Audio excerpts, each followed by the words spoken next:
Peace and welcome to the culture here on the Black Star Network. I'm your host, Farajii Muhammad. Thank you so much for tuning in and being a part of the conversation. Folks, we got a lot to talk about. First and foremost, let's talk a little bit about what's going on with the killer of Jordan Neely. This is Daniel Penny. This is the gentleman who killed the black man on the New York City subway train. He has decided to plead not guilty in the murder. We'll have a little bit of the latest around that. Also, the Supreme Court votes against a controversial theory that may be insignificant now, but may be a huge factor in the 2024 election. We'll be checking in with our sister Suzette Speaks, our attorney, to break it down for us. Later on, I talk about the evolution of hip-hop 50 years later, checking in with legendary DJ Navs to talk about how he plans to show the culture is still alive and well. And then later, Dwayne Wade finally had admitted that when his daughter came out of the closet to say that that she was transgender, that she hid from the athlete and what that caused him to do as a father. So we'll have that conversation and a whole lot more. So stay with us. It's all happening on today's edition of The Culture here on the Black Star Network. Let's go.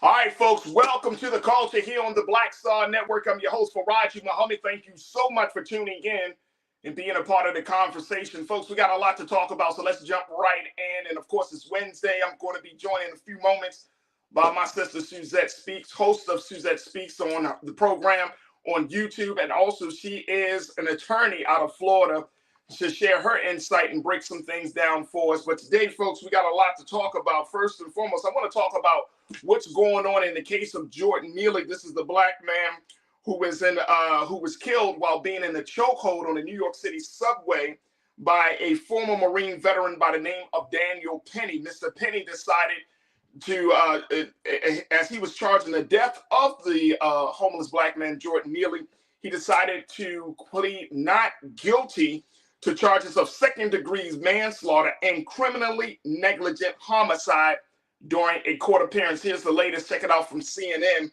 I want to share with you just a little bit more of the details of what this means for Daniel Penny. According to CNN, the Marine veteran has pleaded not guilty to charges of second-degree manslaughter and criminally negligent homicide as he went into court. Penny, and I'm looking here at the second paragraph, folks, Penny, who is white, only spoke to say, quote, not guilty when asked for his plea at the hearing, which lasted less than 5 minutes. The 24-year-old was indicted by a grand jury this month in the May 1st death of 30-year-old Jordan Neely. He is due back in court on October 25th. Penny surrendered to police in May and has been out on a $100,000 bond. The bail conditions were not changed during Wednesday's hearing. All right, so I want to talk to our sister Suzette Speaks, who's an attorney to give us some insight around this. First and foremost, Suzette, good to see you again, sis. How you been? Man, I miss everybody. It's great to be back. Big up to the culture crew. We in here, Miami represent. Let's go. Right. Hot Miami, that it is, right? All right, so we're going to just tap into your attorney side of things here, Suzette. What does this mean? Daniel Penny is out on bail, $100,000, but by him pleading not guilty to second-degree manslaughter and being criminally negligent homicide, how does this play out? What does that mean? Well, looking at these facts, and again, hey, everybody, I've missed everyone. Great to be back. Looking at this case, we have to remember this happened just in May. And as you guys may remember, the video that Farajii just alluded to where the Michael Jackson impersonator, Mr. Jordan Neely, was on the train underground in a subway in New York. And at this moment, which is captured on video, we don't see what precipitated this moment, but we see him, engaging with the accused Daniel Penny. So Mr. Penny's legal team obviously is very confident that they believe that they can at least make the argument to a jury that his behavior was reasonable. Now, many of us who were looking at that video would argue quite differently. To see that a man would take a life in this way was quite shocking to many in the American public. So it says a lot that his legal team wants to kind of ride this legal theory that he did this in trying to protect the public, his fellow passengers, and himself. So it's going to be interesting to see what they argue as we get into next the trial dates and opening statements, etc. But it shows that he's pretty confident that he believes a jury can be persuaded that he acted reasonably under the circumstances. So this is really based upon. I mean, it's not an open and close type of case. It's like based upon intention. Is that what I'm understanding from you, Suzette? Yeah, absolutely. He's facing 15 years if convicted. And right now he's out on bond, as you mentioned, $100,000 bond. So he's going to school, according to his attorney statements that they've made in news conferences, that he has been really affected by the press coverage. Actually, yes, a lot of people have been affected, but it was due to your actions, sir, on this fateful day. So the theory that I kind of am interested in what the defense presents is around what happened prior to what we see on video. I think sometimes when that camera starts rolling, you get the information kind of in bits and pieces, and I can compare it to a couple other cases that we see right now that are popular in the social media zeitgeist, but we don't know what leads up to this. So the witness testimony specifically from other passengers, witness statements, people who were just there watching, again, that also kind of rubbed a lot of people the wrong way when it seemed as if no one else on the train wanted to intervene or even stop him once the threat had been eliminated. That's, I think, the key. Once you continue to chokehold someone, once he loses, consciousness, was it necessary for you to continuously to hold him down? Now, you've seen in some of his attorneys' arguments so far that they're going to talk about them being in a confined space, that it was in a subway, that there were other people who he presumed would have had their lives placed in danger if he did not intervene in this way. So yeah, it is a very kind of bold statement. He came to court. He only spoke those two words, not guilty, and he's back on the street. That's our system. So he paid his bond, so he's able to kind of live his life until his trial proceedings. But yeah, it's going to be interesting to see what the evidence shows precipitated what we then see on video. Talk to us. What role does the amount of time play into this? Now that we're in this stage of the case, right? Is the prosecutors, will the prosecutors really like key in on the fact that this wasn't like a 2-minute, 3-minute interaction, that this was actually a 15-minute interaction where there were a host of things happening? You got people coming off this train, Jordan Neely screaming and, pleading for his life. The fact that he held him for that long. Talk to how does the time frame of the chokehold fit into this? Yeah, we have to remember, Farajii, that Mr. Petty was a trained person who served in our military. So I think the prosecutors are going to hone in on the fact that he's a trained, some would call it killer, not my words. I've seen that used kind of in the media spaces, that he knows what this type of maneuver will yield and what type of outcome he can expect if he's held someone in that position for that amount of time. So I think prosecutors will try to argue, as you've described, that he kind of was excessive. It wasn't reasonable for you to still think this man was a threat, however many minutes into your positioning your arm, snuffing out the breath of this man by chokeholding him, right? Holding your arm around his neck and really asphyxiating him while he was laying there on the floor. So I think they're going to kind of lean into his military training and make the argument that he is not an average person. He is a trained, person with specialized knowledge, being that he served in the military, to know better and to know what this type of move may have, caused in terms of the outcome for the individual that you are chokeholding. So I think that's going to play, his military service might play a role in what the prosecution argues. Pretty Brown Mimi 726. Pretty Brown Mimi, thank you as always for checking in. One of our great loyal culture crew members. She checked in and said, Suzette, since the murder was recorded, can that be used as evidence against Daniel Petty? Absolutely. Now, there's always rules of evidence where the prosecution, where the defense will try to remove certain pieces of evidence from going into trial. So this is why cases take so long. In the criminal court, everything comes down to, the judge's ruling as to what follows constitutional muster and what rightfully should be removed in terms of the evidence rules in criminal court. So if things are prejudicial, if things were not obtained properly with, the proper warrants, et cetera, the defense is going to try to block them from getting in. From what I see, this should be entered into the record. But of course, they're going to probably have individual hearings before the judge. So the judge makes a determination on each piece of evidence, but they're going to argue that before we get the trial. So that's why sometimes the trials take a little bit longer and are extended. But yeah, for right now, I don't see what reasonable argument the defense can make to prevent this video from being entered into evidence. Absolutely. Pauline, you checked in. Pauline Hurt, my sister, thank you for checking in and being a part of the conversation. You said, of course, he is pleading not guilty. Yeah, we knew that was going to happen. Deidre Hall, my sister, thank you for checking in. You said, I knew he was going to do this.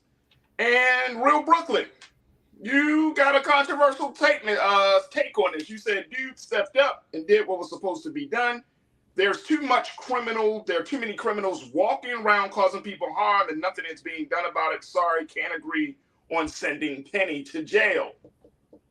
I mean, he has raised, I forget how many million in his legal defense fund, Farajii. There are people that agree with that statement. Again, I think 2.9 million in donations to his GoFundMe to defend Daniel Penny. So there are people who feel very strongly that he is some sort of hero and have argued that if he didn't intervene, the outcome would have been much worse.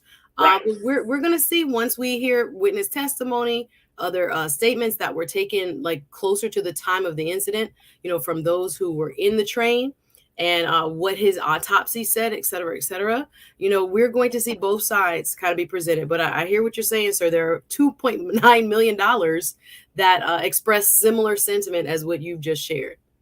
Real Brooklyn continued to say that he living in New York City, he said he sees all kinds of crazy people who commit crimes and nothing happens except they get released. But what was really the crime that Jordan Neely committed, except for, I guess you're going to say, on the low end, disturbing the peace?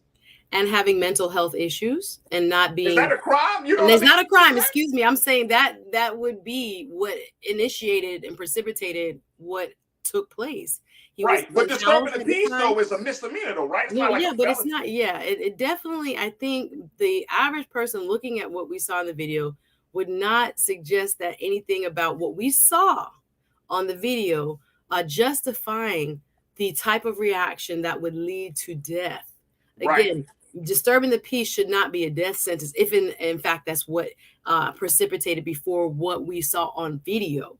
But there is a long standing issue in New York with the challenges of how to approach mental health, being that there are a lot of people that struggle with mental health and that they are in and out of, and I agree with the brother's statement there, part of his statement there, where there is not necessarily a long-term solution for a lot of people. So they're on the street. They're doing what Mr. Neely did, which was trying to, make a living doing impersonating or trying to find, his way in this world, having lost his mother, having dealt with a lot of issues over the last several years. So some would argue maybe that our system in terms of the mental health piece is really to blame and that he is just kind of now an emblem of what is really the true issue that's going on, particularly in the state of New York with mental health and the mental health crisis.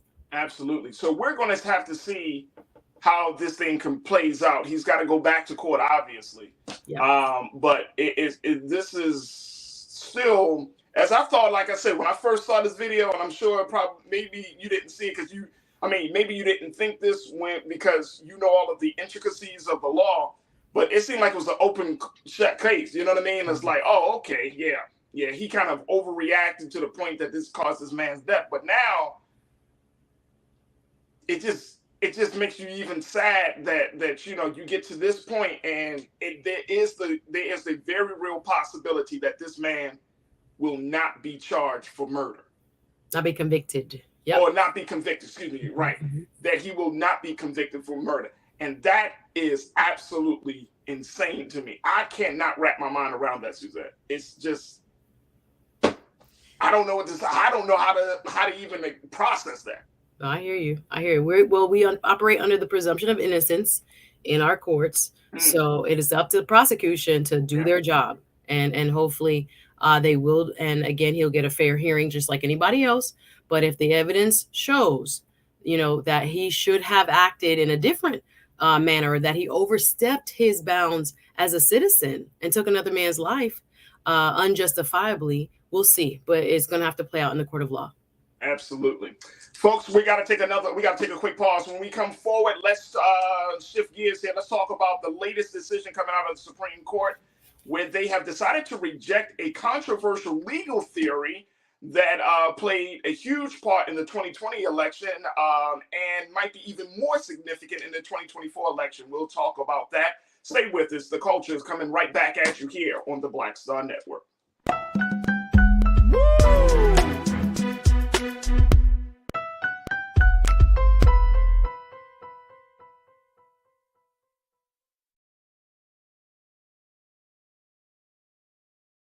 When you talk about blackness and what happens in black culture, we're about covering these things that matter to us, speaking to our issues and concerns. This is a genuine people-powered movement. There's a lot of stuff that we're not getting. You get it, and you spread the word. We wish to plead our own cause. Too long have others spoken for us. We cannot tell our own story if we can't pay for it. This is about covering us. Invest in black-owned media. Your dollars matter. We don't have to keep asking them to cover our stuff. So please support us in what we do, folks. We want to hit 2,000 people, $50 this month, raise $100,000. We're behind 100,000, so we want to hit that. Y'all money makes this possible. Check some money orders. Go to P.O. Box 57196, Washington, D.C. 20037-0196. The Cash App is $RM Unfiltered. PayPal is R Martin Unfiltered. Venmo is RM Unfiltered. Zelle is Roland at RolandSMartin.com.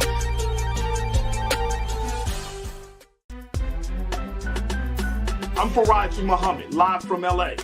And this is The Culture. The Culture is a two-way conversation. You and me. We talk about the stories, politics, the good, the bad, and the downright ugly. So join our community every day at 3 p.m. Eastern and let your voice be heard. Hey, we're all in this together. So let's talk about it and see what kind of trouble we can get into. It's The Culture. Weekdays at 3, only on the Black Star Network. Folks, Black Star Network is here. Oh, no punches! I'm real revolutionary right now. Support this man, Black Media. He makes sure that our stories are told. Thank you for being the voice of Black America, Roland. Stay black. I love y'all. All momentum we have now, we have to keep this going. The video looks phenomenal. See, this difference between Black Star Network and black-owned media and something like CNN. You can't be black-owned media and be scared. It's time to be smart. Bring your eyeballs home. You dig?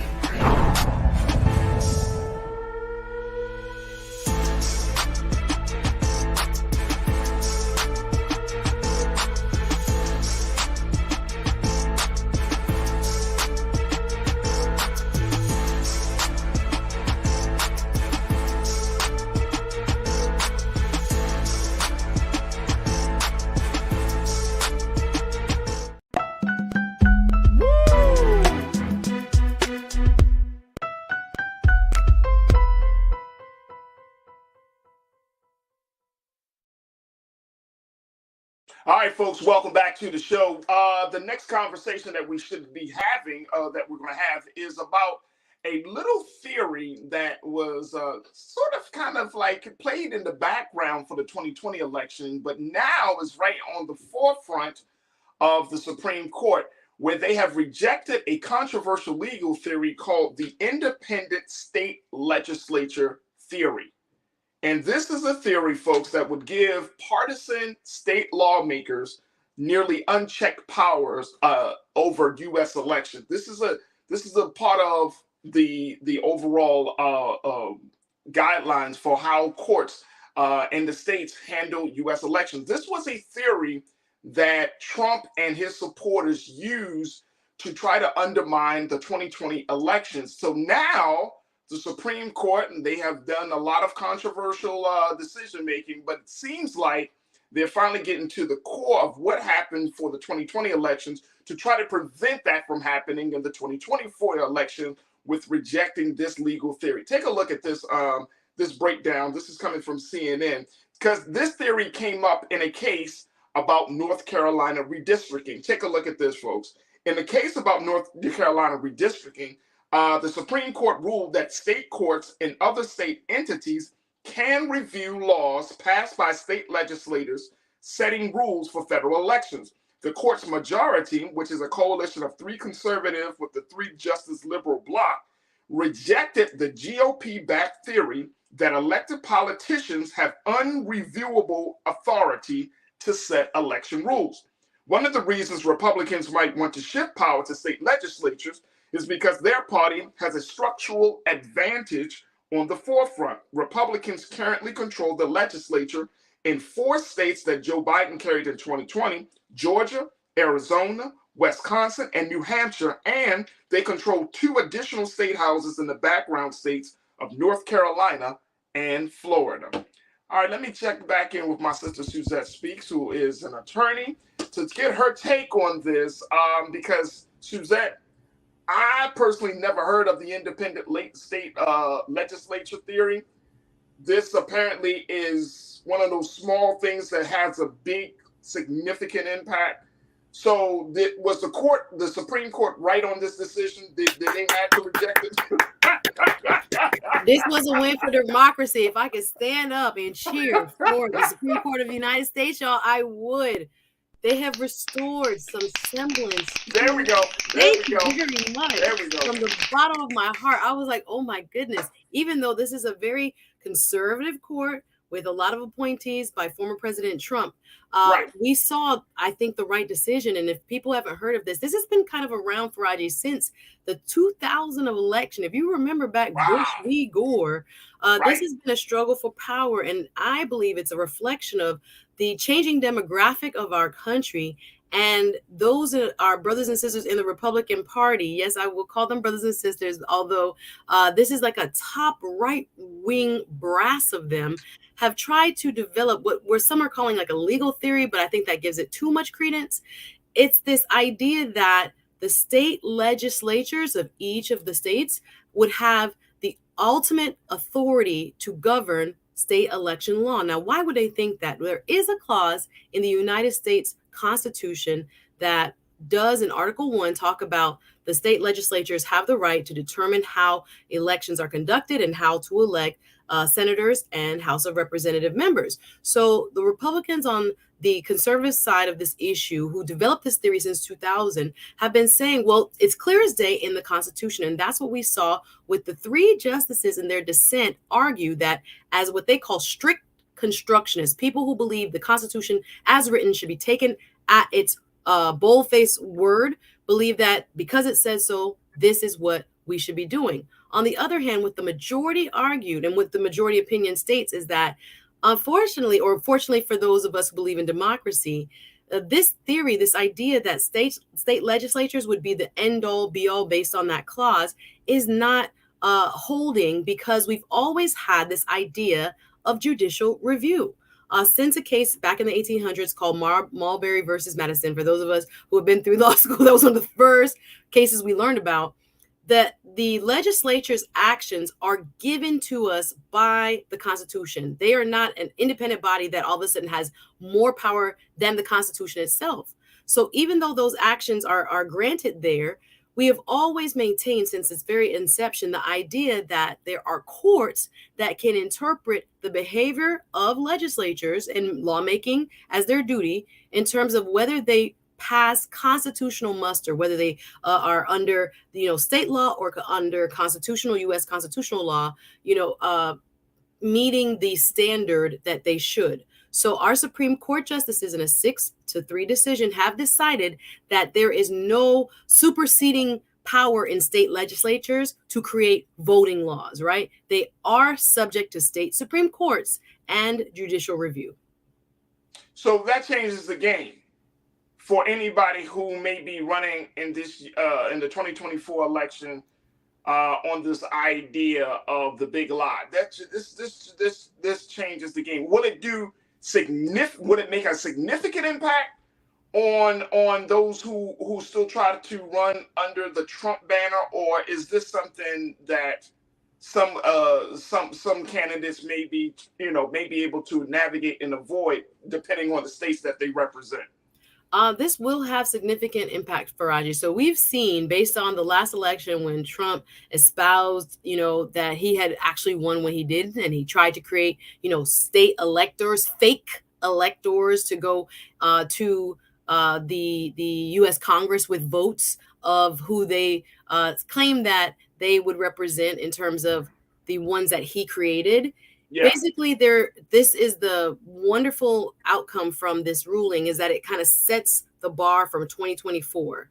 There have been a lot of gray areas, and we saw Trump and his team file lawsuits across the country, more than 60 lawsuits, trying to argue that what the state legislatures ruled in terms of their lawmaking authority was what should have stood, and that there were courts that were rejecting this, limiting this, reversing their actions, and that they were going too far. Now we know, and thankfully the Supreme Court has made it very clear in this opinion, that there is no what they would call plenary power of state legislatures. So basically all the laws we've been seeing across the country when it comes to access to the ballot, times when you can vote, how you register, this specific case had to do with that partisan gerrymandering that we've been talking about over and over again here, that they had cut up maps for congressional districts to favor one party and not necessarily reflect the true demographic of the voters and therefore the will of the people. So the Supreme Court in North Carolina said, no, this is illegal. You cannot draw maps to favor one side in this partisan way, which again, we have had this discussion about Florida and many other places where the legislature, because they do not have the numbers when it comes to the demographics of the voters, they're using lawmaking power to supersede that and create districts so that their team wins. So now courts across the country have the authority based on this outcome to say, no, we have a judicial review and responsibility to go back and look at what you've done. The Supreme Court has also just ruled on the Alabama case that said you cannot just draw all the Black people in one district and a third of the people that live in Alabama are Black. So we get one congressional district. No, Republican-run legislatures, you do not have free reign to create this kind of one-sided one-voiced democracy. And I'm so glad we'll have that clarity that they intervene with this case to let everybody know what the rules of engagement will be going forward. All right, we got about 30 seconds before we take our next pause, Suzette. But I'm wondering, can anyone try to fight this? Can any states try to push back on this? Can anybody file a lawsuit against this? They can, but now we have hopefully precedent because the Supreme Court, depends on its makeup, has flip-flop we've seen in recent times. But as a whole, a lot of those lawsuits that we saw after 2020 wouldn't stand, because now we have clarity that there is, in fact, judicial review from state Supreme Courts that should and can limit the power of the state legislatures. They do not have all-encompassing power when it comes to voting issues and election law creation. You have the check and balances. So yeah, you might see lawsuits, but now we have a clear opinion from the Supreme Court that that is no longer the lay of the land, and that judges and Supreme Courts from across this country now can very confidently oversee the craziness that has been taking place oftentimes in state legislatures across this country. Absolutely. Folks, we got to take a quick pause. When we come forward, I would love to get your take, crew, on this controversial theory, and more importantly, this big decision coming out of the Supreme Court. What's your take? Post your comments on our YouTube page under Roland Martin, as we're streaming right there. And also continue to stay tuned to BlackStarNetwork.com and Amazon News as well. We'll be right back. And when we come back, more conversation, your thoughts on this as well. So stay with us. It's The Culture here on the Black Star Network.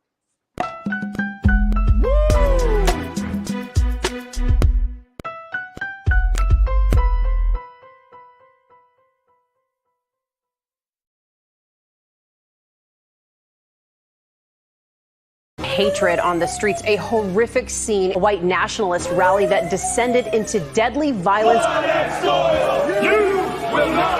White people are losing their damn minds. As an angry pro-Trump mob storms the U.S. Capitol, We're about to see the rise of what I call white minority resistance. We have seen white folks in this country who simply cannot tolerate black folks voting. I think what we're seeing is the inevitable result of violent denial. This is part of American history. Every time that people of color have made progress, whether real or symbolic, there has been what Carol Anderson at Emory University calls white rage as a backlash. This is the rise of the Proud Boys and the Boogaloo Boys. America, there's going to be more of this. Here's all the Proud Boys, guys. This country is getting increasingly racist in its behaviors and its attitudes because of the fear of white people. The fear that they're taking our jobs, they're taking our resources, they're taking our women. This is white fear.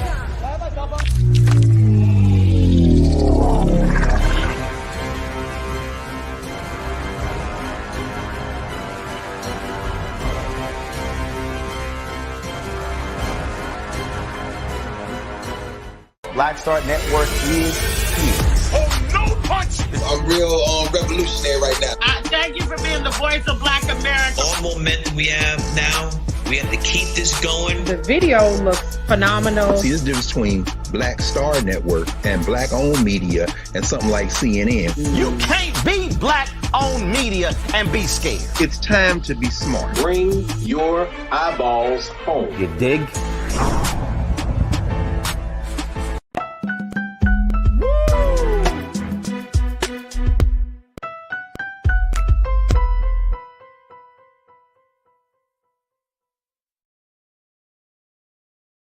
All right, folks, welcome back to the show. We've been talking about how the Supreme Court of the United States has rejected a controversial legal theory. The theory is called the independent state legislature. It was rejected by the High Court just yesterday. This is the piece of legislation that has fueled President Trump and his allies to try to, that they use to try to undermine the 2020 election. And so with this latest decision coming from the Supreme Court, it takes away a lot of power, takes the wind out of the wings of those who support President Trump or who think like him or who think that they can run on the big lie. It takes a lot of wind from their sails as we go into the 2024 election. However, it's still it is something that could possibly be challenged, but most likely it won't be.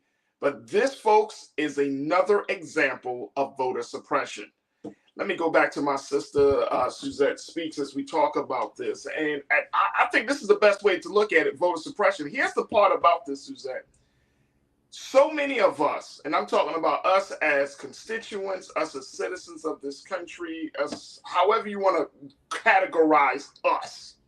But so many of us, as much as we are politically astute or politically aware, it's stuff like this that, you know, it kind of hits you in the gut, and at the same time makes you realize that you don't know all of the loopholes of the law. You don't know all the loopholes of how to get into power.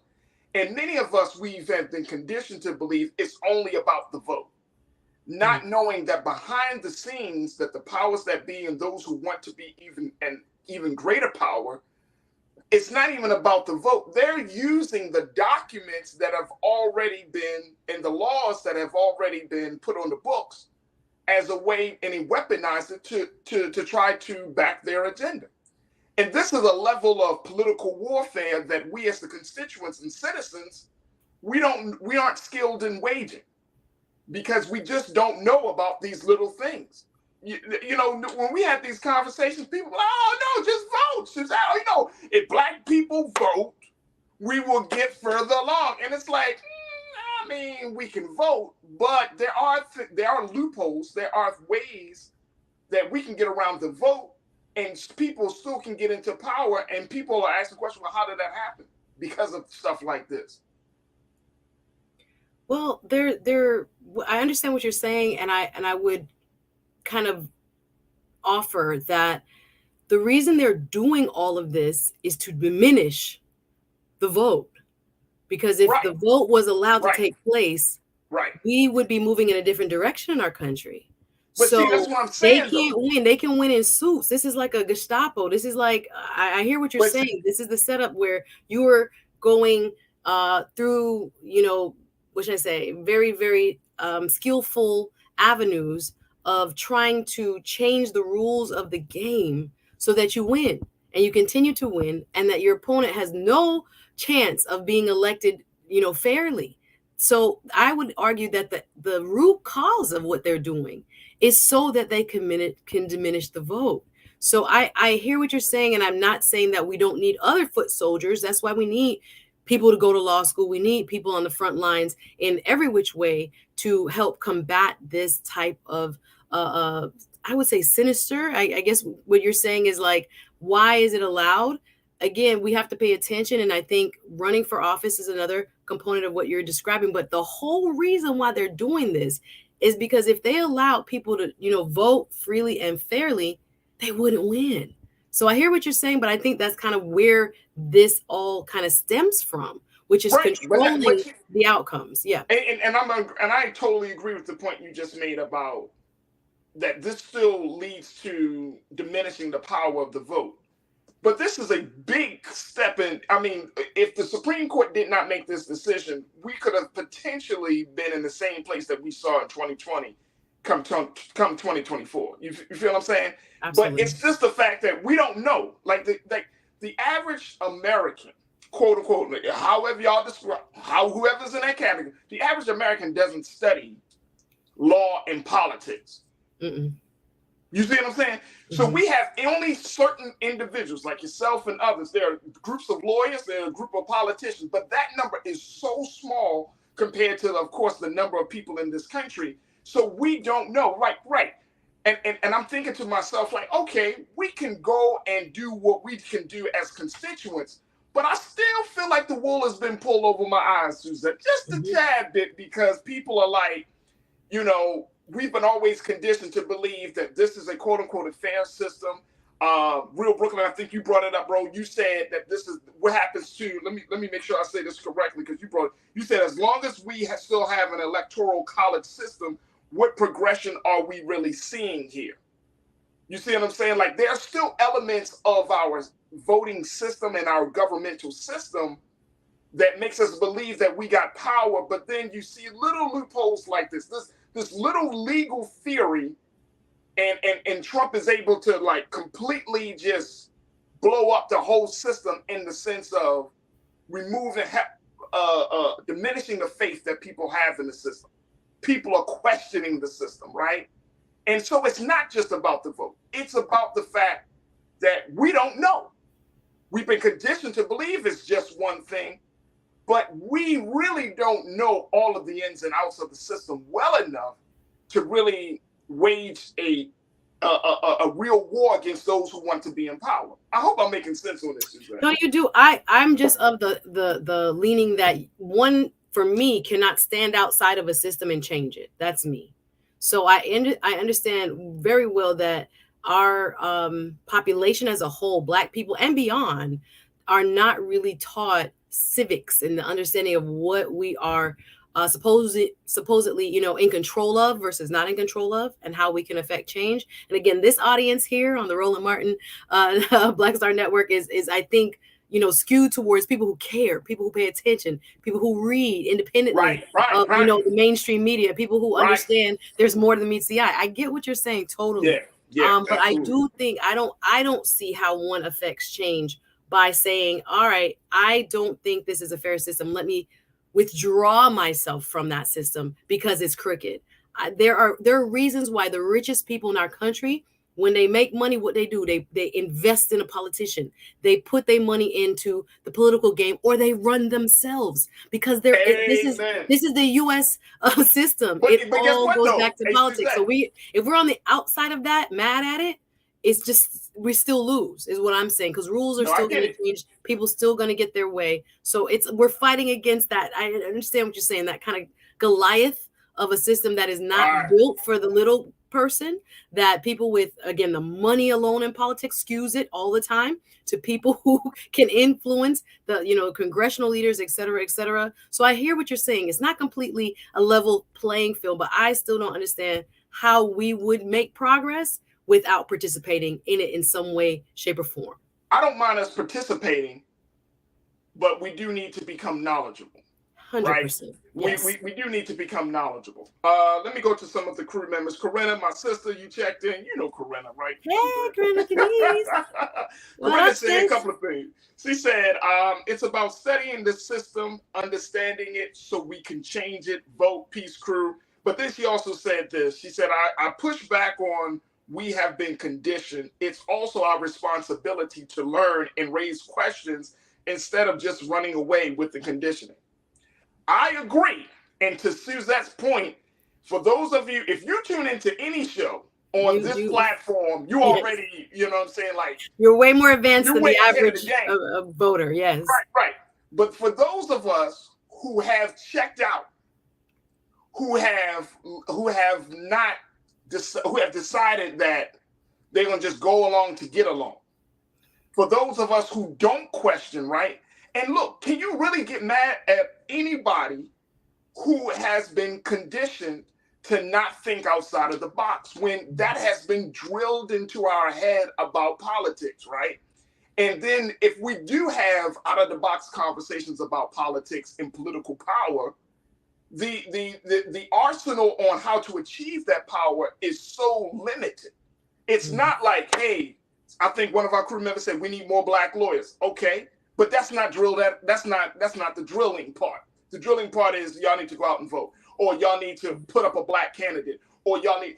It's like still like the surface level stuff, whereas you're dealing with a political enemy, political opposition that's working beneath that. They're like, oh, okay, yeah, y'all can vote, just to the point where you made people, when you get rich and famous, guess what the rich and famous do? They actually invest in both parties. Yeah, absolutely. So why do they invest in both parties? They don't even care about voting. They invest in both parties because they're like, look, if so-and-so wins, I'm going to get my agenda across. If this person wins, I'm going to get my agenda across. And for the American people, we have been almost like, oh, well, we need to choose one of two sides. But the people that have the money, that want the power, they understand the game a lot better, I think, than we do. Fair point. Fair point. I'm just saying. All right, let me take one more piece on something else from our culture crew on this situation. And folks, this is interesting. Let me see here. Who we got? Let me see. Corinna says, oh, my man Willie, you said question for Suzette very quickly. Does this really mitigate the damage that was done in 2020?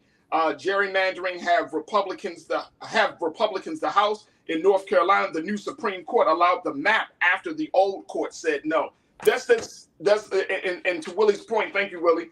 Does this really mitigate the damage? Heck yeah, it does. If they have ruled the other way, we would be like, again, I think it does restore some semblance of fairness to our system, where we can't have runaway legislatures do whatever they want. Now we know by law of the United States Supreme Court that they are subject to judicial review to their own state Supreme Courts and also to the U.S. Supreme Court. So I do believe this is a huge save, if you will. And to Faraji's point, there are a lot of things that don't go right in the system, but thankfully we have some fairness because we have a few of the conservatives taking, the sides with the liberals, if you will, on the U.S. Supreme Court and voting according to preserving the system of judicial review that we've always had in this country, that you can't just do whatever you want, state legislature. You are one of the co-equal branches, and you can be also kind of subject to another branch saying that what you're doing is wrong and steps out of bounds in terms of the Constitution. So I do believe, Willie Frazier,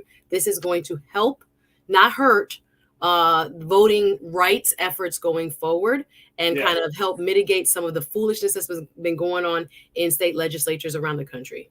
I hope so, and because 2024, there we go. With the Nancy clap, I was like, Lord, you still working. We still have hope. Hey, Suzette, we got a lot of ground to cover. Still a lot more. That's why we have a lot of ground to building. All of what you said, beyond voting, there are a lot of things that we do need to focus on as well. And education is one of them. There's so many we could talk about, but I know we're going to take a break. So. We got to take a break. My sister Suzette Speaks, always hitting the nail on the head. Let's do it. Getting me to think another different way. All right, whatever, Suzette, whatever. Love it. Look, we got to take a quick pause when we come forward. Let's talk a little bit as we shift talking from politics. Let's talk about the culture. The evolution of hip-hop, it is 50 years later. We're going to be checking in with legendary DJ Navs to talk to us about what he's planning to do to show his love and appreciation for the culture. And more importantly, what should we expect for the next 50 years? So stay with us for that conversation here on The Culture on the Black Star Network.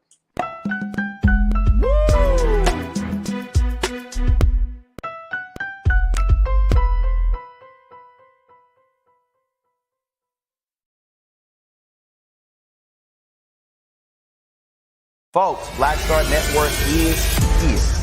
Oh, no punches! I'm real revolutionary right now. Support this man, Black Media. He makes sure that our stories are told.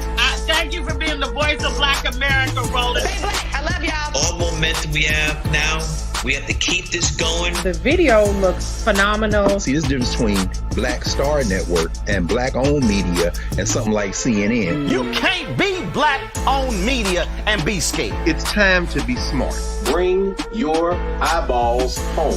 You dig?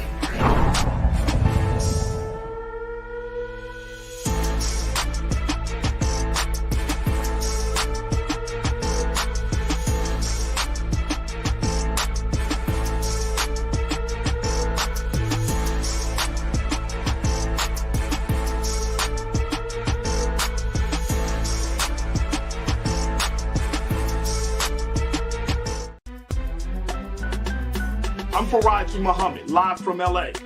And this is The Culture. The Culture is a two-way conversation. You and me. We talk about the stories, politics, the good, the bad, and the downright ugly. So join our community every day at 3 p.m. Eastern and let your voice be heard. Hey, we're all in this together. So let's talk about it and see what kind of trouble we can get into. It's The Culture, weekdays at 3, only on the Black Star Network. When you talk about blackness and what happens in black culture, we're about covering these things that matter to us, speaking to our issues and concerns. This is a genuine people-powered movement. There's a lot of stuff that we're not getting. You get it, and you spread the word. We wish to plead our own cause. Too long have others spoken for us. We cannot tell our own story if we can't pay for it. This is about covering us. Invest in black-owned media. Your dollars matter. We don't have to keep asking them to cover our stuff. So please support us in what we do, folks. We want to hit 2,000 people, $50 this month, raise $100,000. We're behind 100,000, so we want to hit that. Y'all money makes this possible. Check some money orders. Go to P.O. Box 57196, Washington, D.C. 20037-0196. The Cash App is $RM Unfiltered. PayPal is R Martin Unfiltered. Venmo is RM Unfiltered. Zelle is Roland at RolandSMartin.com.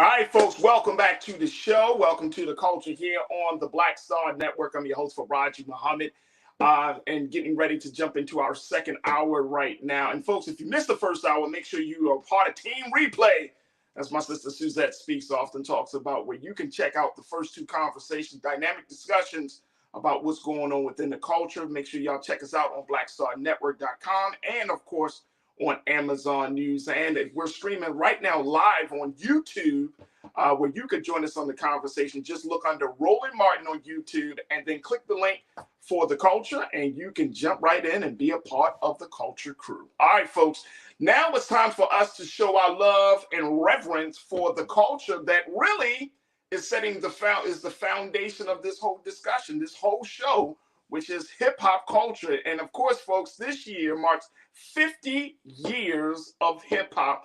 And I wanted to continue to have the conversation about the evolution of hip hop 50 years later. We are now joined by legendary DJ Nabs is joining us. DJ Nabs, welcome to the culture here on the Black Star Network. How are you, brother? Hey, brother, thanks for having me. Absolutely. First and foremost, and I'm going to bring my sister Suzette Speaks back into this in a moment, but I want to let people know who exactly you are. If they're not familiar, you've been in the game for some time. Over 3 decades, you built a legacy in the industry down in Atlanta. You've worked with a number of folks, including the king of pop himself, Michael Jackson, Mariah Carey, Grandmaster Flash, Curtis Blow.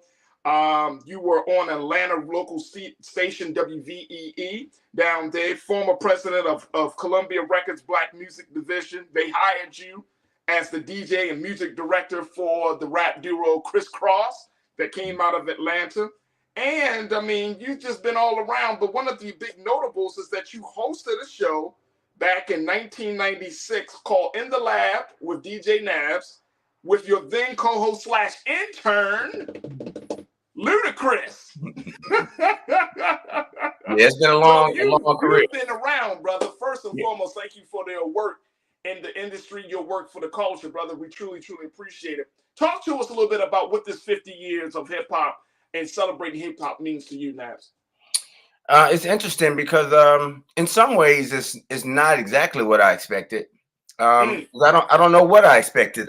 It came so fast. Yeah, but you know, to kind of step back just a little bit, you know, I'm from Durham, North Carolina, and in the 80s, everybody pretty much that I knew that was trying to get into hip hop was focused on New York City, and I was a little intimidated by New York, so I ended up moving down to Atlanta in 1988, and Atlanta had a Miami base and a Atlanta base kind of scene, and as the years progressed, as you just mentioned, Criss Cross. Once Criss Cross broke in '92, I also remixed the single for Arrested Development, Tennessee, the same year, which is how I got connected with the whole Criss Cross management team. And from there, I spent 30 years in Atlanta and recently came back to North Carolina just before the pandemic. So a 30-year career, 25 years of those were with So Def, and about 20 years in radio, which is how I was able to help people like Ludacris, even T.I., Ciara, many other artists who were in school at the time when I was on the radio. So that's kind of how my beginnings and my career happened. And I think now we're celebrating 50 years of hip hop. I came home and realized that a lot of people don't know the history of hip hop in North Carolina in the 80s when we were kids. So we had it back when it was rap week of events and a podcast to help bring that information forward so that we could post on our site, nchhiphophistory.com. So, and the fact that, you know, if you follow hip hop, the shining star that has come out of North Carolina is J. Cole. Right. And see, before that it was Petey Pablo. But that's only only 2003. Right. So that's still a fairly new situation, right? I'm sorry? I said, you know, you said Petey Pablo in 2003. I mean, that's still like a fairly new growth that's coming out of and sound that came out of North Carolina. Sure. And I think, you know, it's again, because it's 50 years of hip hop and so many people have stories, it's just going to take time to unpack, right? But because this is where I'm from, the 80s, there was Strike Force Disco. There was Waxmaster Tory, who became Trey Black, who would be most known for the Dangerous Mind soundtrack with Michelle Pfeiffer. Trey Black had a song on that. He was from Durham. Generette, Shirley Caesar's nephew, he was part of the first disco crew, or disco, and I'm saying disco because disco and rap that's what it was. It was disco. Right. Yep. So that's why everybody was disco. So it was Strike Force Disco, Wizard of Sounds, all from this area. This is where I heard hip hop. These are the people who played the records, Mr. Freeze records. So it was important for me, even though I've had a whole career in Atlanta, and we hear a lot of Atlanta stories, which are now starting to come out. You'll hear more. You'll hear more about my story because Atlanta is just scraping the surface. But North Carolina has a deeper history than 2003. when it comes to hip hop. So let me ask you, like, and I want to bring my sister Suzette Speaks into this discussion as well, because I know she's a hip hop head as well as much as I am. But when we look at how this thing has evolved, like you just said, you didn't really have no expectations. Should we start to have some expectations? I mean, we've gotten kind of like fumbling and bumbling. We've been jamming and moving for the past 50 years, but for the next 50 years, to ensure that our story, our culture is truly solidified in not just American history, but in global history, should we have a little bit more intentionality behind the direction of the culture? I would say so, because my musical mentor in this business is Michael Malden, who you mentioned he was the head of black music at Columbia Records. He Jermaine Dupri's father. He's ran Columbia Records, signed Alicia Keys, Maxwell, Destiny's Child. I had my record done in 98 on Columbia Records, which is where I featured Ludacris. He has an organization called Black American Music. And all his discussion is always, every time we're on the phone, we're discussing about the music that we create. See, hip hop, and I'm a DJ. So when I started, even though I was a hip hop or a DJ that played rap music in the 80s, we were still playing R&B. We were still playing break beats, break records, from jazz, from all of the things that black people create. So for hip hop is just another thing that we've created. In a lot of ways, it's really the past as far as the culture of making rap music, rapping, scratching, right? All the elements that really made hip hop as we know it, a lot of it is in the past. The term hip hop is still used on radio, to describe all these different things. So it's a little muddy. But the overall thing is that we are creative people. It may be something else beyond calling it hip hop. But as long as we continue to create and we have some ownership and are part of the evolution of what we create, I'm good. But I think to your point, that is what we need to be about. Absolutely. Absolutely. Suzette? Hey, first of all, it's an honor to be here. DJ Nab is a part of hip hop history, and thank you for sharing your knowledge of the story, because I think it's so important. The one thing I love, Farajii, is that branding it hip hop at 50 at least allows us some ability to tell our own story. Shout out to Roland Martin, so that it is not hijacked. And I was going to ask DJ Nabs that question: has hip hop music or culture kind of been bastardized, I would say, over the last maybe 10 years, or hijacked even for commercial purposes? Because I think people are first and foremost in awe of Black creativity. I think sometimes that gets lost because we are just naturally in our element, producing such magic. When we think about the impact it has had from France to South Africa to the Maori culture off the coast of Australia, we have created this genre that people throughout history now over the last 50 years have related to, have identified with, have connected with. But as DJ Nabs points out, we don't always have the monetization of it. And people are utilizing it for, promotion of their brands and, their products. And for what I believe they want Black people to believe about themselves and what they want us to buy, etc. So do we still have, I guess in a pure form, hip hop in what we're hearing on the radio today? Or as you described, is it a thing of the past? Woo, that's a lot to chew on. Right. That's how Suzette bring it, Nabs. I know.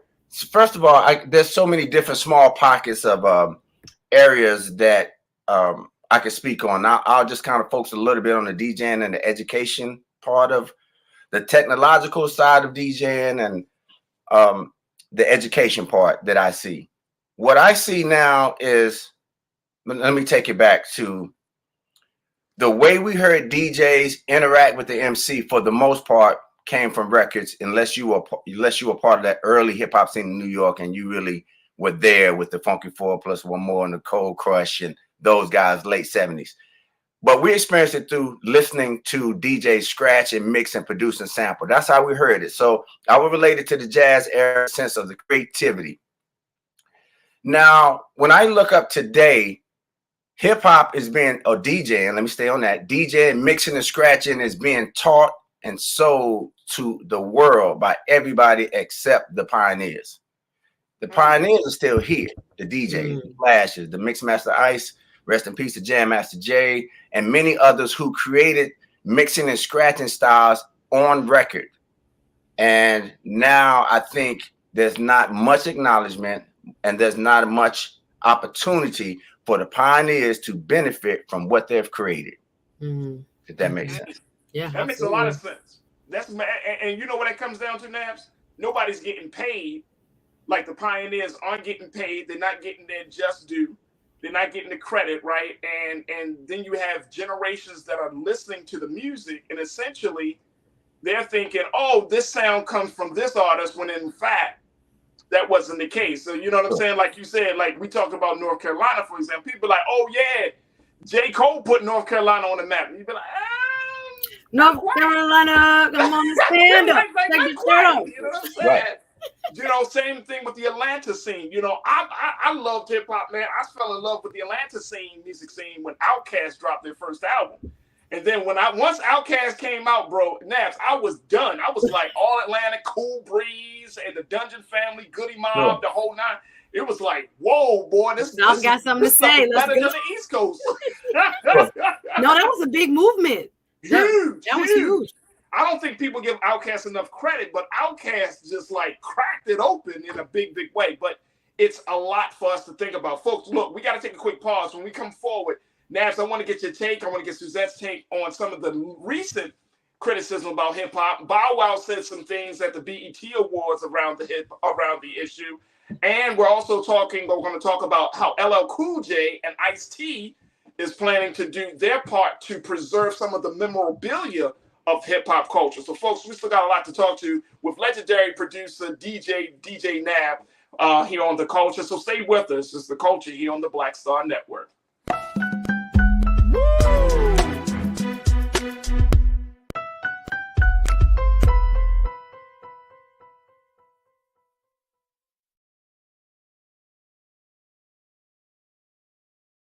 Black Star Network is here.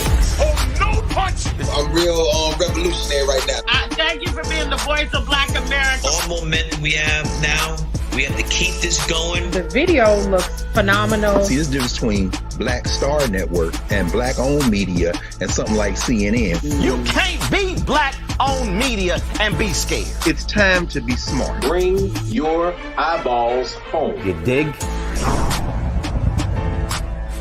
When you talk about blackness and what happens in black culture, we're about covering these things that matter to us, speaking to our issues and concerns. This is a genuine people-powered movement. There's a lot of stuff that we're not getting. You get it, and you spread the word. We wish to plead our own cause. Too long have others spoken for us. We cannot tell our own story if we can't pay for it. This is about covering us. Invest in black-owned media. Your dollars matter. We don't have to keep asking them to cover our stuff. So please support us in what we do, folks. We want to hit 2,000 people, $50 this month, raise $100,000. We're behind 100,000, so we want to hit that. Your money makes this possible. Check some money orders. Go to P.O. Box 57196, Washington, D.C. 20037-0196. The Cash App is $RM Unfiltered. PayPal is R Martin Unfiltered. Venmo is RM Unfiltered. Zelle is roland@rolandsmartin.com.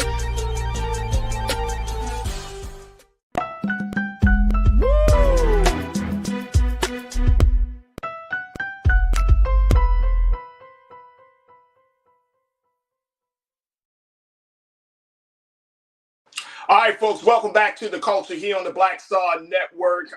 We have been talking about the evolution of hip-hop 50 years later. As we know, this year marks 50 years of one of the most powerful cultures in the world, hip-hop music and culture. And I've been having this conversation with two dynamic people. Our very special guest, legendary producer and DJ Nabs, is joining us this afternoon.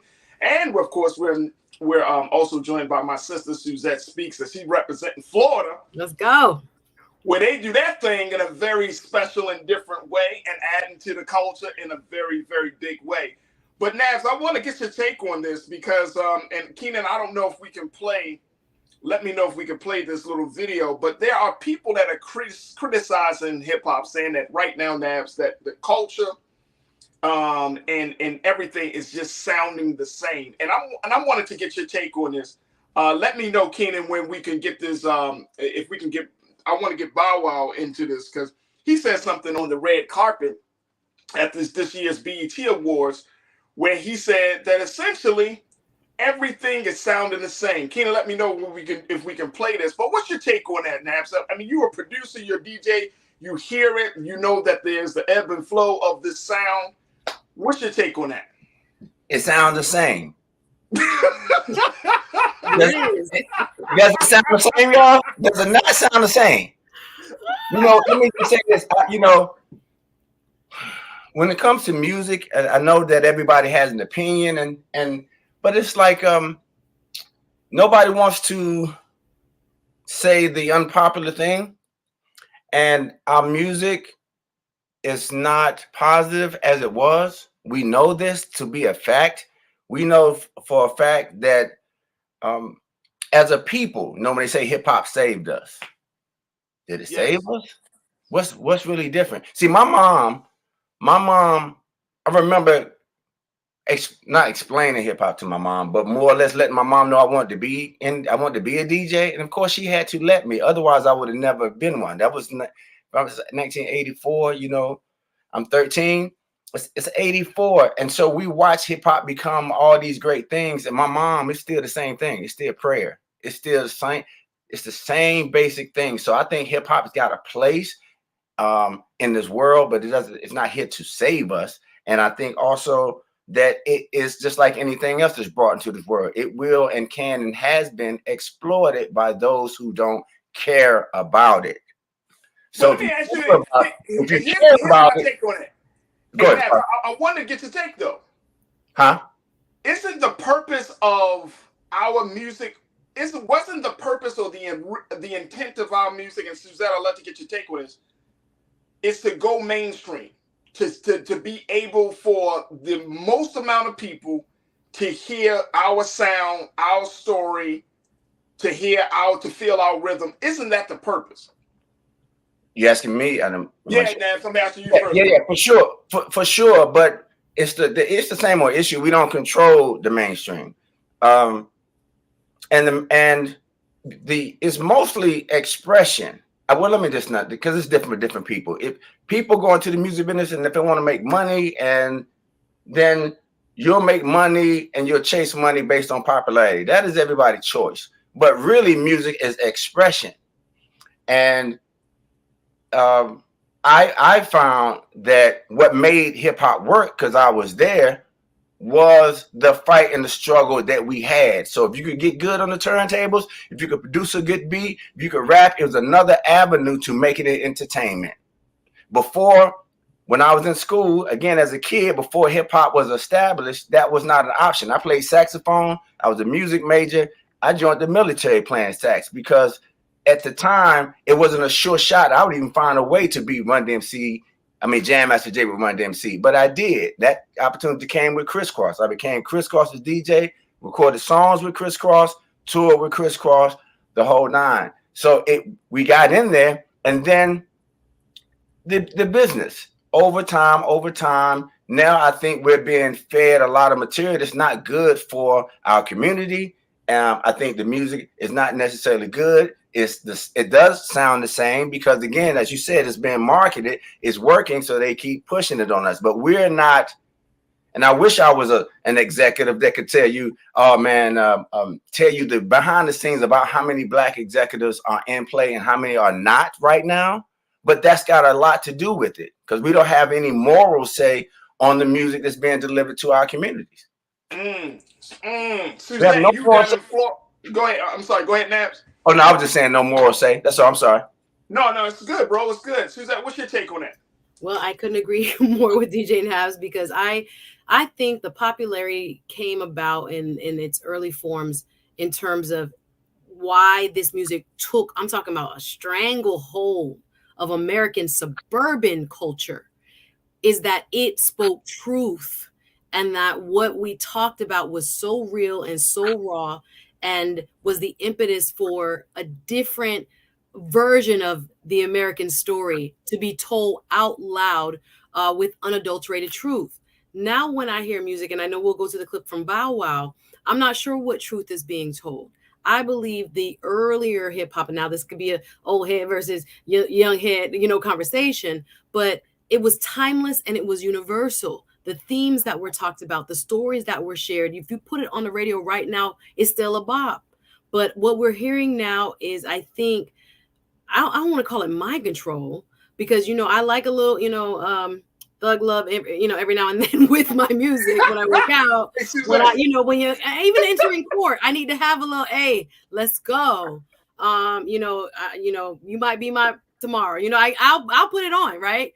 But I think for many of us who are kind of standing from, the rear view looking forward, we're kind of frightened by, the clip of Bobby Jones sitting in the BET Awards with, I forget the lady's name, who came out with a song talking about her body parts and the colors. And we're like, what are we doing? This is very debased. This is something that is, almost exploitive, as was mentioned by DJ Nabs. Like, what are we telling Black girls and Black women to be? And who is leading in those voices? Now, again, I do believe everybody should have a space for expression, but what gets put on the radio 10 times every hour is a choice. So I feel like there is something missing in what's going on in today's music. And again, I listen to my trap a fair share. I listen, you know what I'm saying? But there's no balance is what I'm afraid of. What say you, DJ Nabs, about why the messaging, the truth that once, held this country captive, a Tupac, a Biggie, and everybody else in between, why is it that the messaging seems so, maybe shallow or empty and less powerful actually in a way, but not towards the building up of the individual or the community? So I feel like I want to kind of break down what I think happens when a record is recorded. From that, a record is recorded and put on the internet and or picked up by a major label. What happens to me is, first of all, if you see what was working musically, and let's just start with the Migos, because I was in Atlanta, obviously, when Migos popped, and Atlanta has always had a great way of supporting their own artists. The Migos spoke to their audience, and once they got put into the mainstream, which is the companies do that, they put them in the mainstream, people follow suit with the style. So from that style, developed all the way to, let's just say, we calling it trap now. Trap is probably the most recognizable thing that people associate with hip hop. What I see is, as a DJ who still receives music from all sort of places, all sort of artists, I realize that the labels all mimic the sound that's hot, as we know. So that means they ignore every other style of music, every style of expression, and focus on one. Now, my question, along with yours, is why is it per se destructive, or not necessarily positive, or no balance?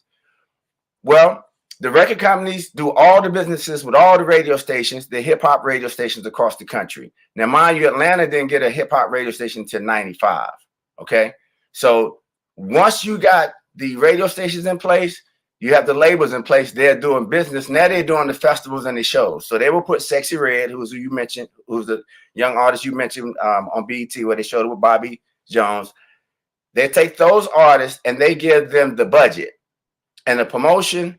And then the hip hop blog sites, for the most part, the copy and paste websites, they didn't copy and paste all the promotions.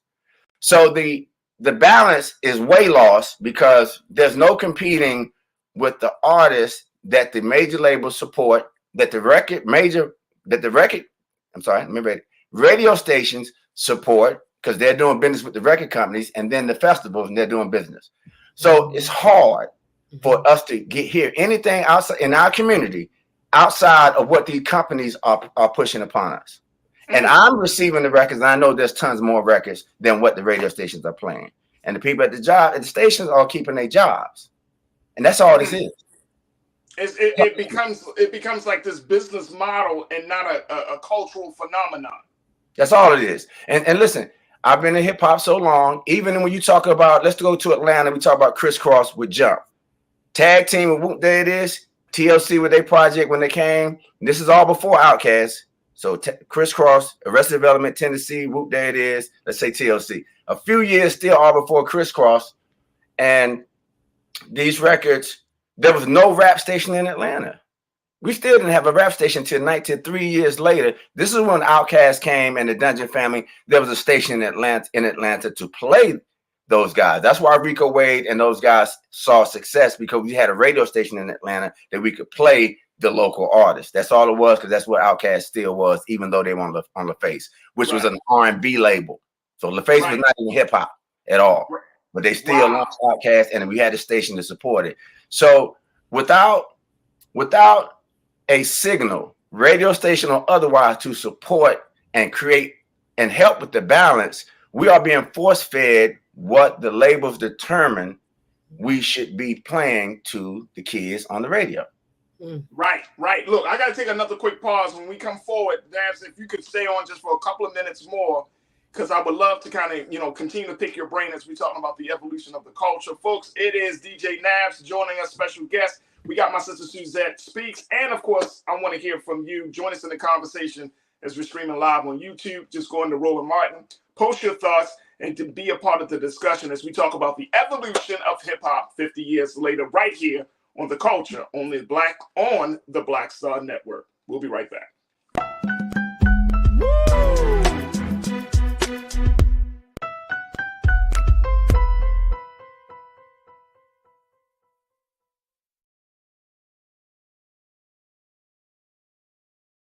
Pull up a chair, take your seat. The Black Tape with me, Dr. Greg Carr, here on the Black Star Network. Every week, we'll take a deeper dive into the world we're living in. Join the conversation only on the Black Star Network. Black Star Network is here. Oh, no punch! I'm real revolutionary right now. Thank you for being the voice of Black America. All momentum we have now, we have to keep this going. The video looks phenomenal. See, there's a difference between Black Star Network and black-owned media and something like CNN. You can't be black-owned media and be scared. It's time to be smart. Bring your eyeballs home. You dig?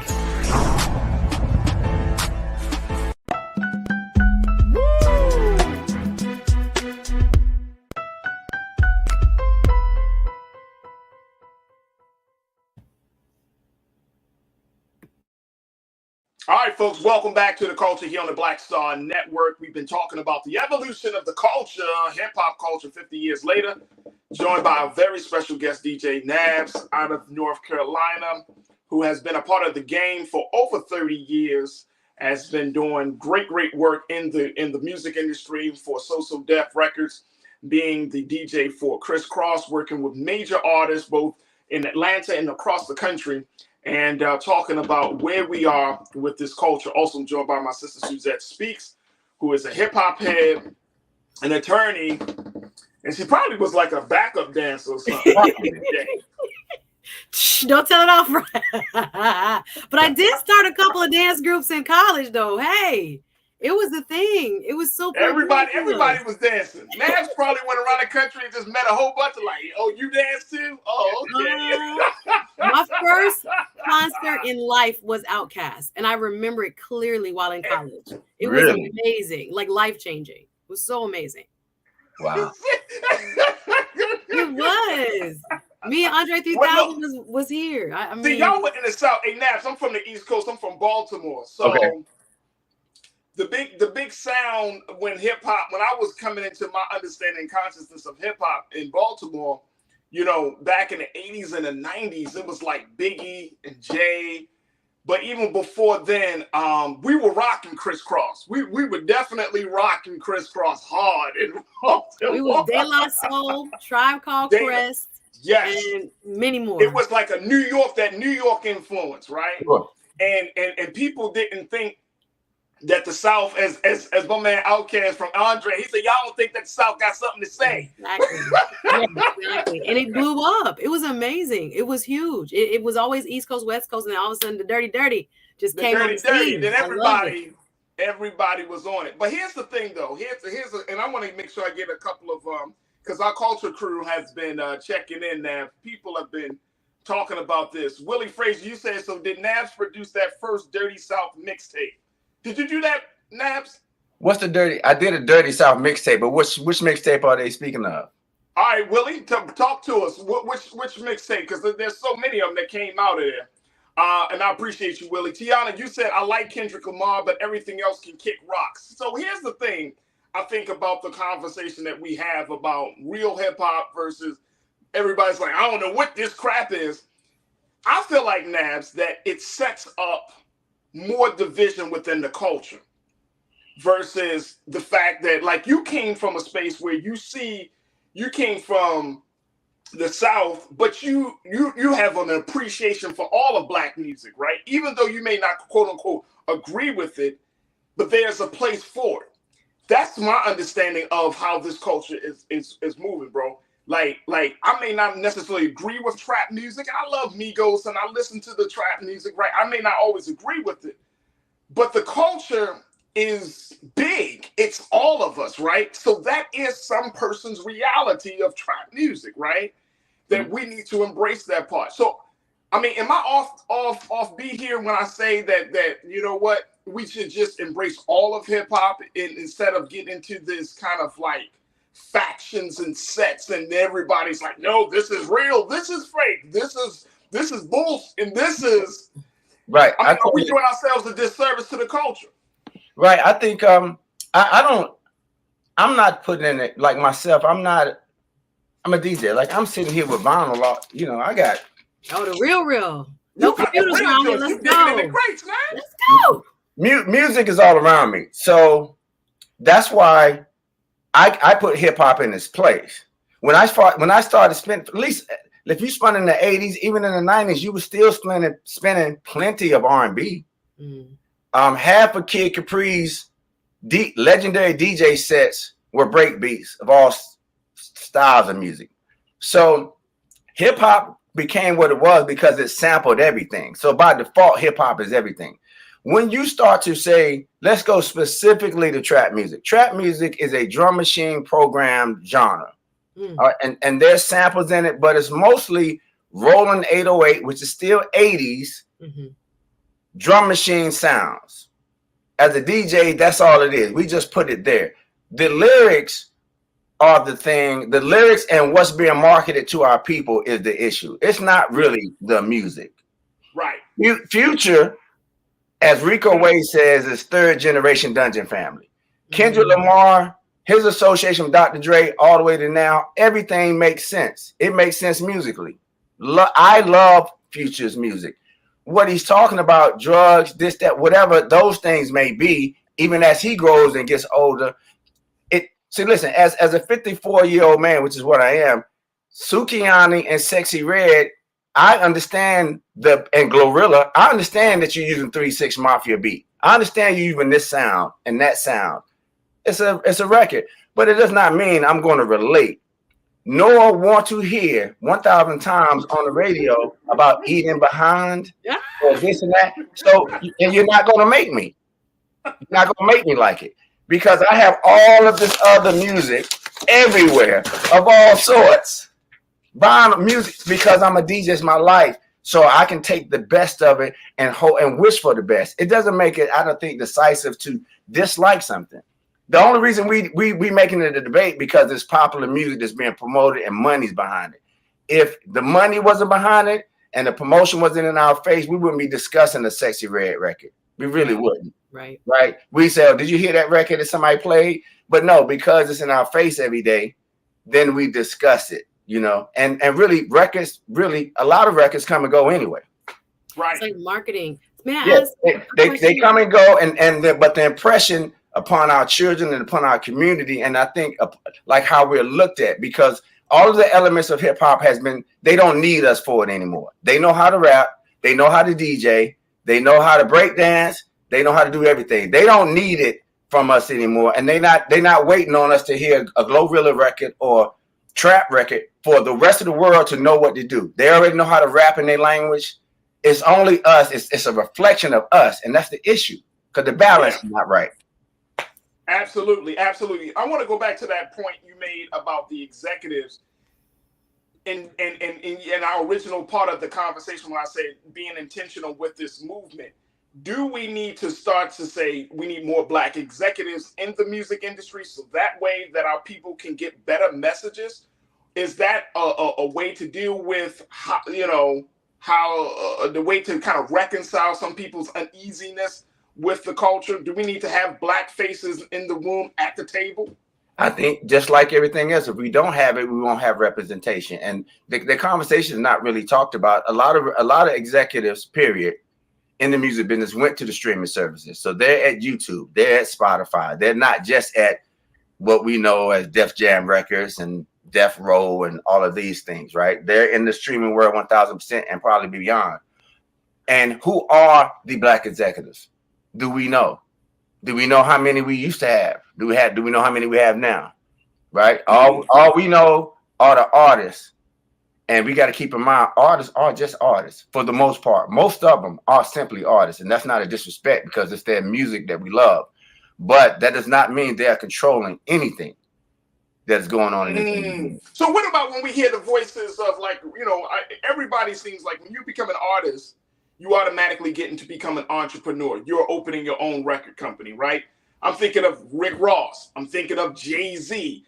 I'm thinking of Meek Mill. Like, you have these voices and they're like, oh, okay, I'm going to start my own record company. Does that not make an impact on how this culture should go? Well, I think, you mentioned 3 people that, I follow pretty well. To me, using my own discernment, I feel like I can tell who's in the business, who's doing business, and who's hustling. So hustling is hustling. Hustling, the end game usually for that is the dollar bill and stay relevant. Business can often have goals that are not necessarily obvious. And I think that, Jay-Z's a crafty cat, period. And I think he's always has been. And I think he's dealing with big business and he's dealing with people outside of us, obviously. And so, again, when I watch a hustle, I know a hustle. So a hustle means, again, it's about getting more money. It does not necessarily mean more power, though. Or making a greater, or making making more of an impact. Sure. Again, especially when these guys talk, and you know how social media is. A lot of these guys, especially you mentioned, especially Rick Ross, he's very entertaining. I've been in that house twice when it was Evander Holyfield's house. So that's how long I've been. So I understand where he, let's just say that land and that house, and I know where he is.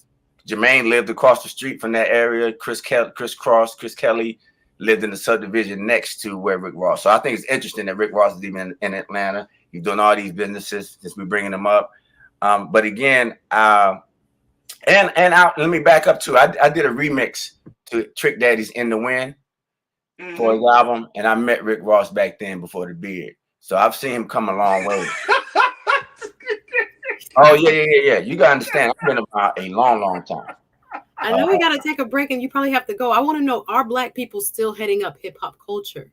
And I want to know, how do we get around the structures that you described? Is there a way for people who have that real grassroots, following where they're from, or that creativity that would really have an impact in terms of how the music makes you feel and the subject matters that we're listening to every day? Is there a way to get around this kind of the business structures that you described? Is it what we're talking about, independent labels? Is it streaming? Yeah. And are Black people still heading up this culture?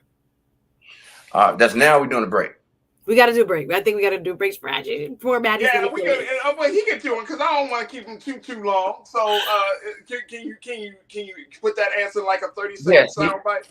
Yes, I do, because I'm part of what she just spoke of. I have M-City Recordings, which is EMC, mcityworld.com.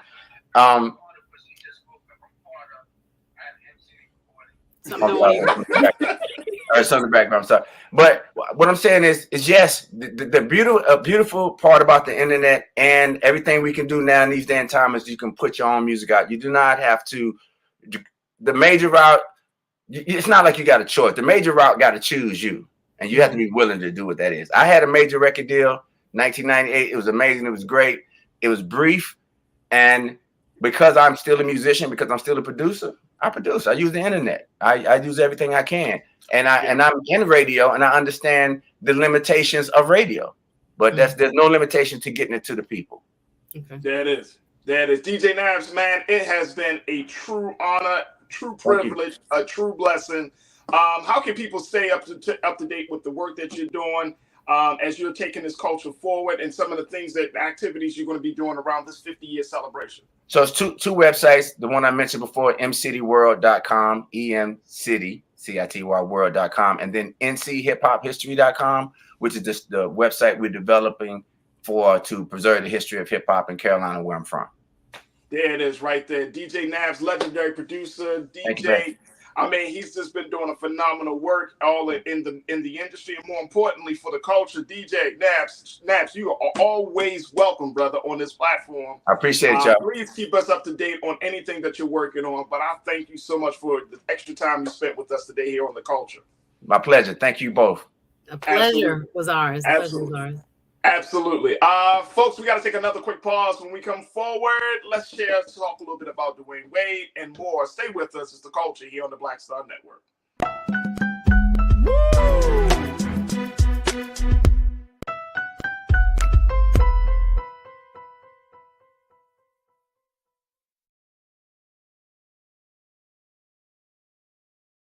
Pull up a chair. Take your seat.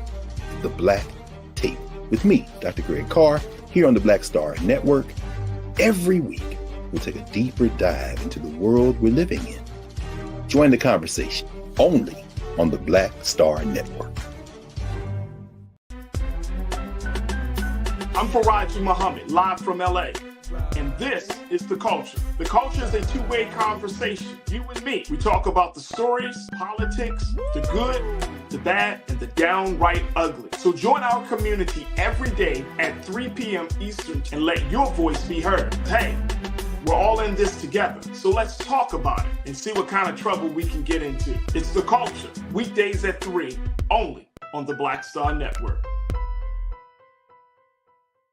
When you talk about blackness and what happens in black culture, we're about covering these things that matter to us, speaking to our issues and concerns. This is a genuine people-powered movement. There's a lot of stuff that we're not getting. You get it, and you spread the word. We wish to plead our own cause.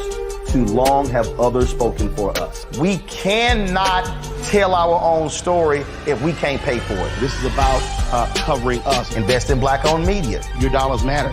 We don't have to keep asking them to cover our stuff. So please support us in what we do, folks. We want to hit 2,000 people, $50 this month, raise $100,000. We're behind 100,000, so we want to hit that. Y'all money makes this possible. Checks and money orders go to P.O. Box 57196, Washington, D.C. 20037-0196. The Cash App is $RM Unfiltered. PayPal is R Martin Unfiltered. Venmo is RM Unfiltered. Zelle is Roland at RolandSMartin.com.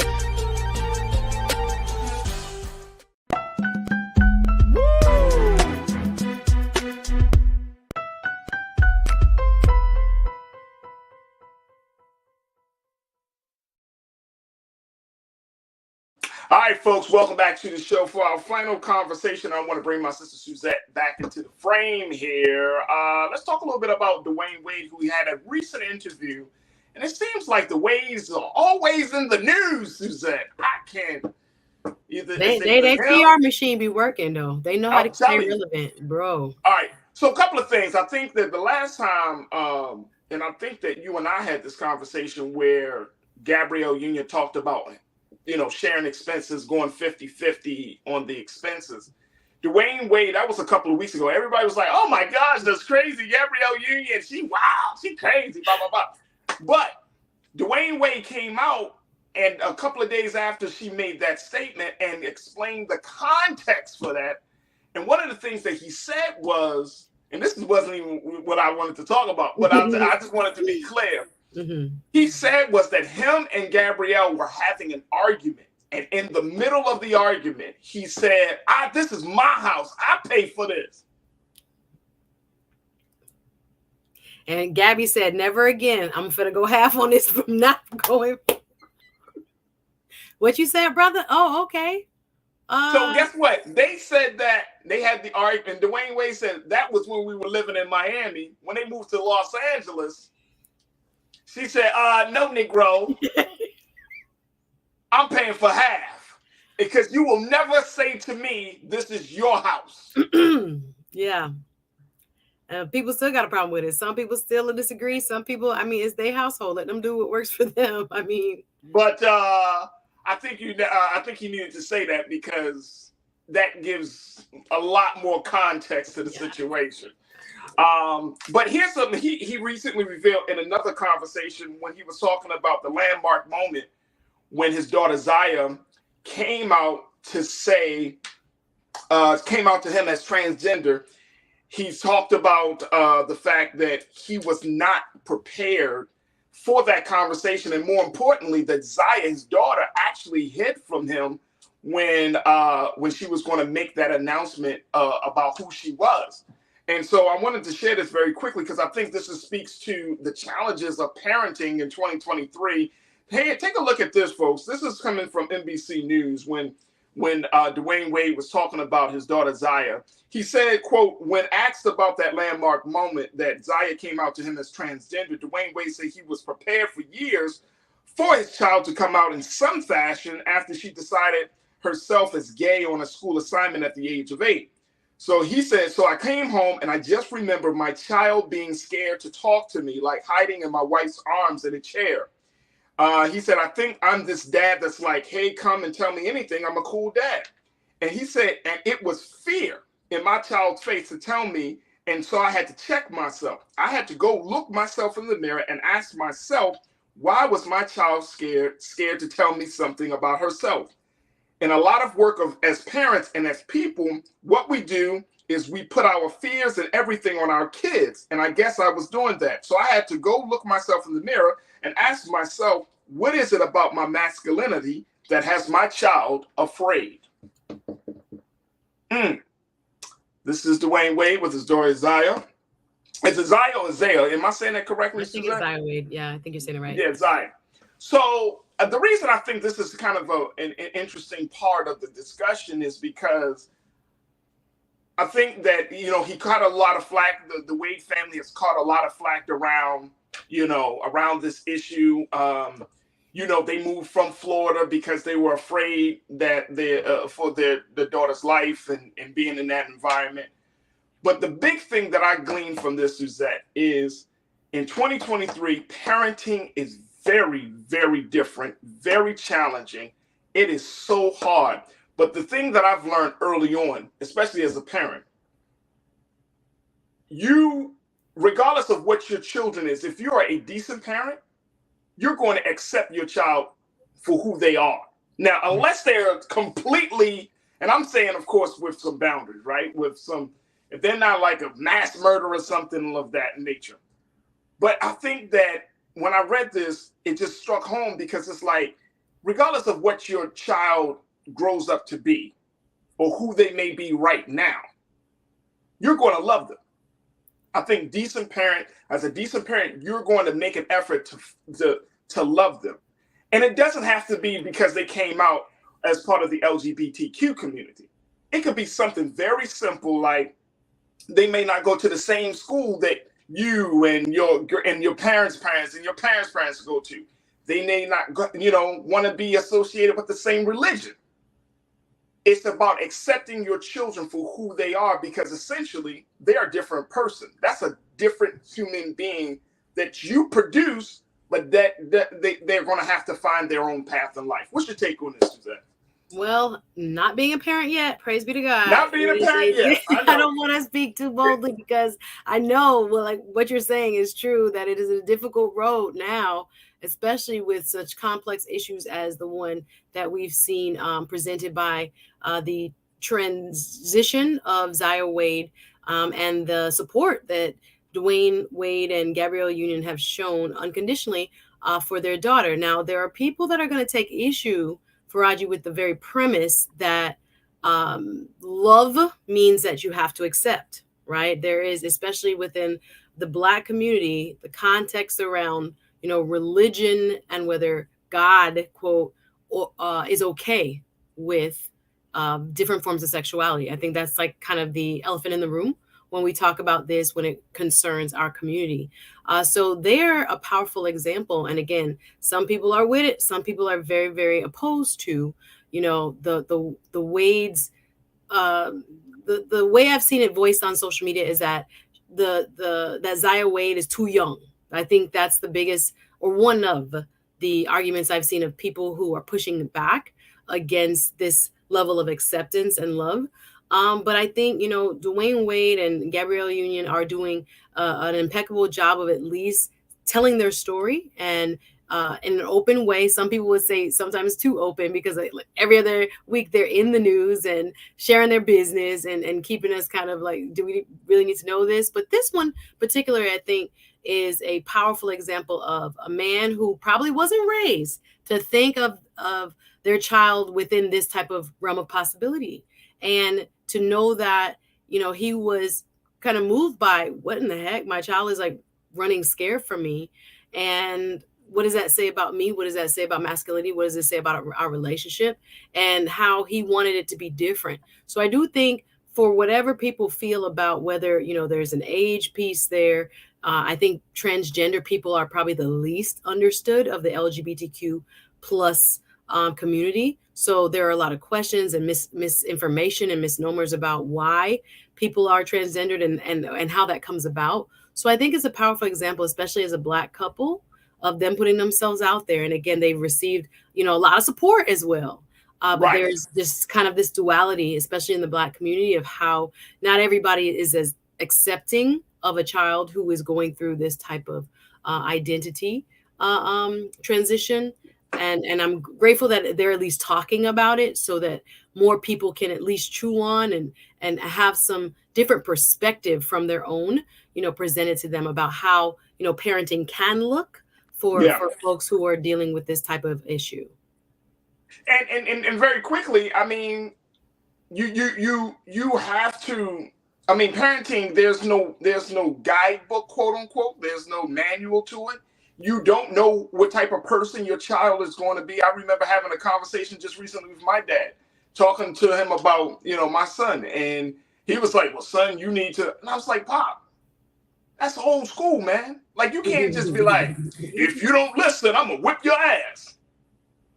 We were told what to do. There was no questioning. That's what I'm saying. But see, today's generation, yes, you got to have that. And I'm not saying that you don't need to have that hardcore discipline. But is it better to empower the child to help them to understand understand the thinking behind the parents? And I think from our generation, Suzette, we didn't get that. It was like, well, why do I need to do this? Don't question an adult.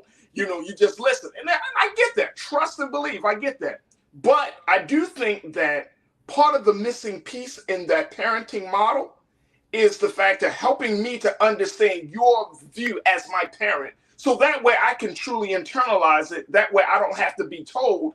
It just comes on automatically. Like, my mom wouldn't want me to do this because she's saying that this might not be safe. Or my dad wouldn't want me to do this because this might happen.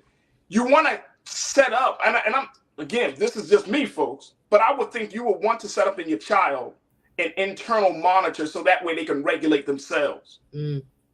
Instead of setting up a situation where they have to ask you for every little thing. They can grow into their independence, right? Because they know the why behind the decisions. And I have to keep that in mind for my son. It's like, here's why I'm telling you to do A, B, and C, so he can connect the dots and be like, oh, okay, I get it. Because that why was never explained to me. It was just like, shut up and listen and do what I tell you. Yeah, I think you're pointing out some nuances in parenting, because I think, and I know we're out of time, but oversimplification in my mind of what there's kind of an evolving view. And maybe for some, it's not even evolving, because I feel like there are people who believe strongly that your children belong to you and are a reflection of you, and therefore should espouse and believe and adhere to your culture, your views, your identities, if you were for them. And there's another group, and again, there's a lot of nuance in between, that is more like your children belong, to themselves and to the world, in terms of your and almost like a coach in a sense. And again, past a certain age, not in the early stages, but especially as they become teenagers and kind of become, you know, who they are meant to be, or gain a knowledge of self, more so helping them to usher into their own identities and what they want for themselves, etc. I think there's, you know, a few ways in which people have differences in how they want to approach child rearing. So this is always, you know, kind of complicated, but your points are well taken, that oftentimes we have to step back and ask ourselves why we're doing what we're doing with our kids, and where did it come from? Did it just come from your granddaddy and your daddy and everybody else was doing it?